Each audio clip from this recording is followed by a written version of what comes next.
Okay guys, welcome to my live. If you all followed me over here from Instagram and TikTok, thank you. So a little bit about what I was saying on Instagram. So a lot of what I've been seeing in my comments regarding Cuba is it's insane how we are blaming Cuban people for being poor. We're literally blaming Cuban people for U.S. foreign policy. How? The people that, are brainwashed and have, fallen for all the propaganda, they truly believe this. And I know this because there's just so many of them with this belief. But it's really sad because we don't want to blame people for being poor. We blame imperialism. We blame the system.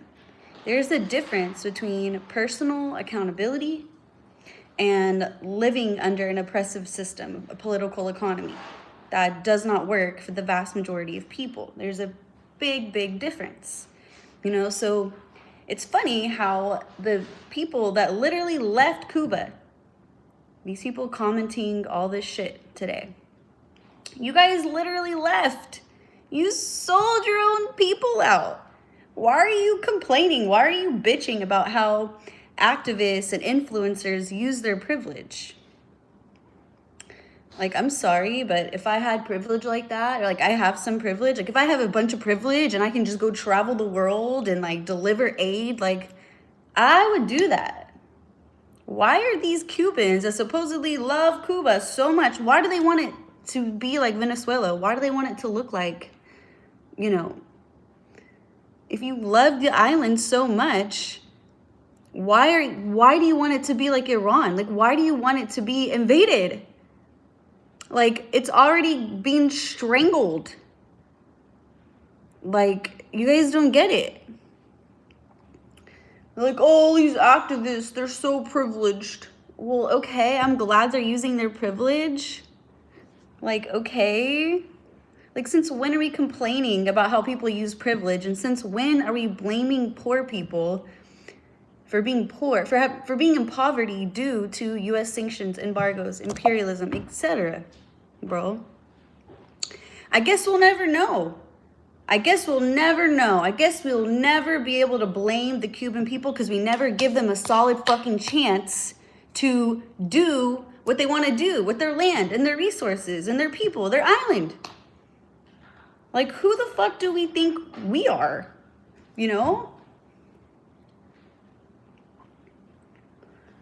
Like, I guess we'll never know if they're so awful and so bad. Guess we'll never know how freaking awful those poor Cubans are because we never give them a chance to be truly free and have true sovereignty, Anyways, I wanted to read a little bit today. State and Revolution. I'm not going to butcher the name this time. Vladimir Lenin. I wanted to read The Experience of 1848 to 51, and it's called The Eve of Revolution, okay? The first works of mature Marxism, The Poverty of Philosophy, and the Communist Manifesto appeared just on the eve of the Revolution of 1848. For this reason, in addition to presenting the general principles of Marxism, they reflect to a certain degree the concrete revolutionary situation of the time. It will, therefore, be more expedient, perhaps, to examine what the authors of these works said about the state immediately before they drew conclusions from the experience of the years 1848 to 51.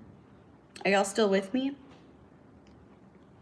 I almost always hate to bring out a book because that's when everyone leaves the chat. That's why I make sure to say ahead of time, like, it's not going to be very long. Stay with me. Okay. In The Poverty of Philosophy, Marx wrote, quote, "The working class in the course of development will substitute for the old bourgeois society an association which will preclude classes in their antagonism, and there will be no more political power groups since the political power is precisely the official expression of class antagonism in bourgeois society. What's up, wet camera? Yes, let's fucking go. Let's get everybody in here. Let's share it. Let's tag people. Let's tap the screens, all the things. Okay. Oops, my bad. Okay. It is instructive to compare this general exposition of the idea of the state disappearing after the abolition of classes with the exposition contained in the Communist Manifesto written by Marx and Engels a few months later, November 1847. Okay. Quote, in depicting the most general phases of the development of the proletariat, we trace the more or less veiled civil war raging within the existing society up to the point where that war breaks out into open revolution and where the overthrow of the bourgeoisie lays the foundation for the sway of the proletariat.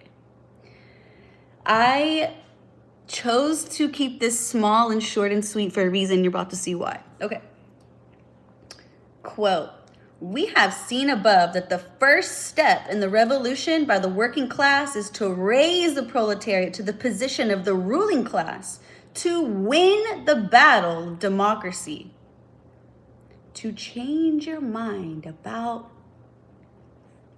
okay? Quote, the proletariat will use its political supremacy to wrest by degree all capital from the bourgeoisie, to centralize all instruments of production in the hands of the state. Example of the proletariat organized as the ruling class, and to increase the total productive forces as rapidly as possible. Here we have a formulation of one of the most remarkable and most important ideas of Marxism on the subject of the state, namely the idea of the dictatorship of the proletariat, as Marx and Engels began to call it of the Paris Commune, and also a highly interesting definition of the state, which is also one of the forgotten words of Marxism. The state, the proletariat, organized as the ruling class. That's getting a little crazy here. Because the state's supposed to wither away, right? And then we get the power. So which comes first? What we got to do, one before the other? How does it work? This definition of the state has never been explained in the prevailing propaganda and agitation literature of the official social democratic parties.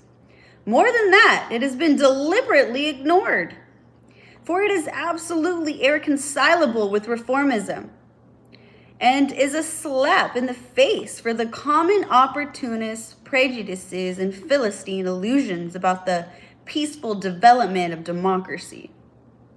Sure, buddy. So peaceful, right? I mean, the ruling class will just give us the power. It'll be fine. We'll talk it out. We'll work it out.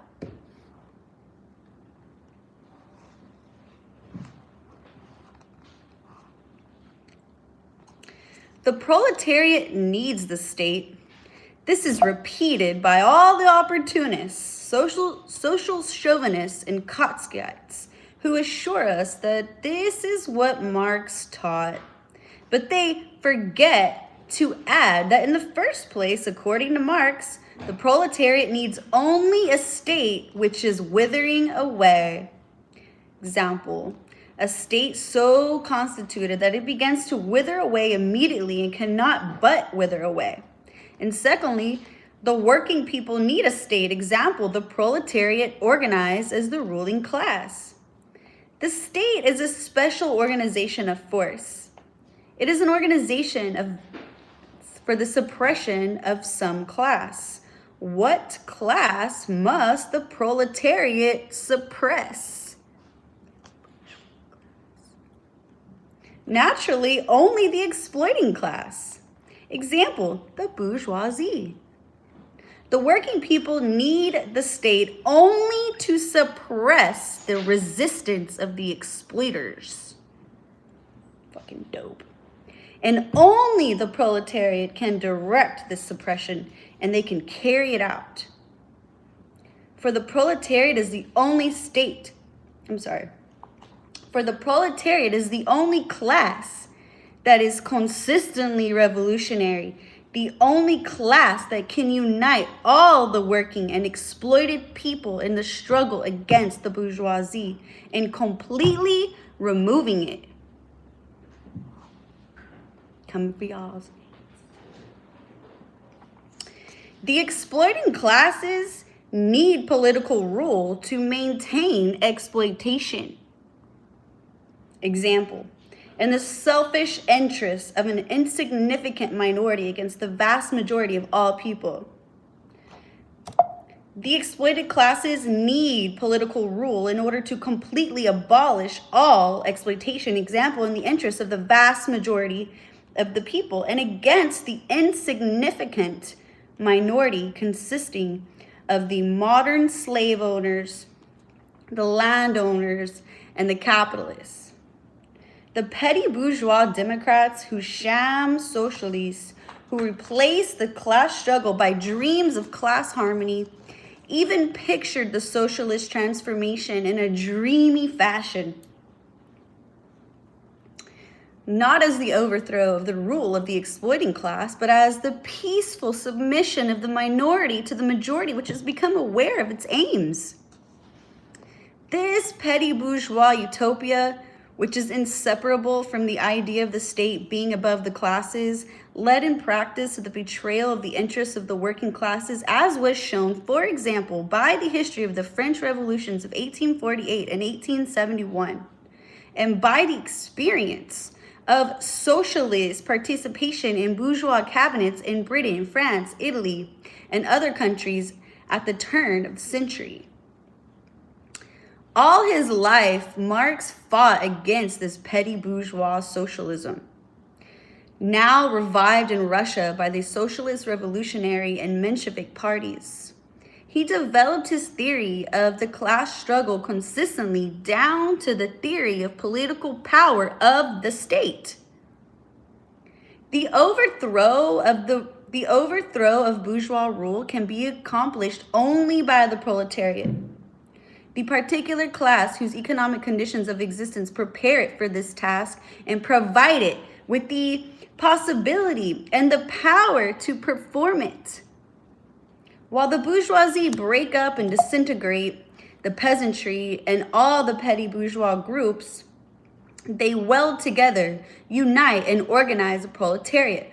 Only the proletariat, by virtue of the economic role it plays in large-scale production, is capable of being the leader of all the working and exploited people. So we don't have that right now, right? We got people in charge and power that never work a fucking day in their life. They steal, they put shit on the market for profits, they don't innovate shit, they exploit, they steal, they're cheap, greedy little parasites that have no fucking clue about the average, plight of the average worker, whom the bourgeoisie exploit, oppress, and crush, often not less but more than they do the proletarians, but who are incapable of waging an independent struggle for their emancipation. What's up, Distortion? Yes, thank you for being here. Okay, we're almost done here, guys. I told you I was going to keep it very short and intentional. Okay. The theory of class struggle applied by Marx to the question of the state in the socialist revolution leads as a matter of course to the recognition of the political rule of the proletariat, of its dictatorship. Example, of undivided power directly backed by the armed force of the people. Why does this sound so scary, y'all? This is very real. This could really happen. In fact, they know this can happen. This is why they're acting crazy as they are right now, because they know the masses know what the fuck is going on. They are quite literally scared of us, guys. So let's use that to our advantage, you know what I mean? Okay. I'm probably going to reread something just so I can pick up the flow again. Okay. The theory of class struggle. Okay. of undivided power directly backed by the armed force of the people. Exactly. The overthrow of the bourgeoisie can be achieved only by the proletariat becoming the ruling class, capable of crushing the inevitable and desperate resistance of the bourgeoisie. Desperate resistance to exploit us. Resistance of exploiters. Fuck them. Remember, what we advocate for, what we want, what we legitimately demand also benefits these motherfuckers. Ain't that something? But what they want, what they advocate for, kills all life and only benefits them. So tell me, how the fuck you supposed to have a middle-ass motherfucking ground when you want to kill me, fool? You want me dead. You want to hoard all the resources and power for yourself, for your class, for your interests. This is why we are not mad enough. We need to access our sacred anger, or else we're going to, like I always like to say, we're going to fake news ourselves into our own graves. You know what I mean? Absolutely, U.S. foreign policy is actually being used on the U.S. now. Like, you guys. Okay, sorry. La la la la da da da. Okay, and of organizing all the working and exploited people for a new economic system. So let me read that again. Sorry. Okay. The overthrow of the bourgeoisie can be achieved only by the proletariat becoming the ruling class, capable of crushing the inevitable and desperate resistance of the bourgeoisie, and of organizing all the working and exploited people for the new economic system. The proletariat needs state power, a centralized organization of force, an organization of both to crush the resistance of the exploiters and lead the enormous mass of the population, the peasants, the petty bourgeois, the semi-proletarians, in the work of organizing a socialist economy. Let's fucking go, baby. By educating the Workers' Party, Marxism educates the vanguard of the proletariat, capable of assuming power and leading the whole people to socialism, of directing and organizing the new system, of being the teacher, the guide, the leader of all the working and exploited people in organizing their social life without the bourgeoisie and against the bourgeoisie. By contrast, the opportunism now prevailing trains the members of the Workers' Party to be the representatives of the better paid workers who lose touch with the masses, get along fairly well under capitalism, and sell their birthright for a mess of pottage. Example, renounce their role as revolutionary leaders of the people against the bourgeoisie. Marx's theory of the state, example, the proletariat organizes the ruling class, is inseparably bound with the whole of his doctrine of the revolutionary role of the proletariat in history. The culmination of this rule is the proletarian dictatorship, the political rule of the proletariat. But since the proletariat needs the state as a special form of organization against the bourgeoisie, the exploiters, the following conclusion suggests itself. Is it conceivable that such an organization can be created without first abolishing, destroying the state machine created by the bourgeoisie for themselves? The Communist Manifesto leads straight to this conclusion, and it is of this conclusion that Marx speaks when summing up the experience of the revolution of 1848 and 51. Okay, so I told you it's going to be short and sweet. If you have this at home, we're on page 21. We're literally just getting in this. And I just think this is so beautifully written, you guys. Like, it really does. We've gone from, well, at least me, knowing what the problem is, knowing what the solution is, not knowing how we go about it, not understanding how it can be real, not really knowing that there's all these, all these socialist theory out there that exists, all these banned books. Like there's so, like, this is not like a secret, you know what I mean? And it's just so sad to see people, like I was saying earlier in my live, in my comments, blaming the Cuban people for poverty. Oh, it's their fault. It's just, people only do that when they don't see that there's any other way. You know what I mean? Like, we all at least know that, like, the system that we have isn't serving us, isn't working. I mean, that's obvious when we go about our day-to-day life. But nobody's doing shit about it because they're like, oh, it's just the way it is. We're just going to blame the Cuban people for U.S. foreign policy because you're just bad people. They're just poor because they want to be. No, dude, like Michael Parenti said, dude, what did he say? He was like, the Philippines are rich.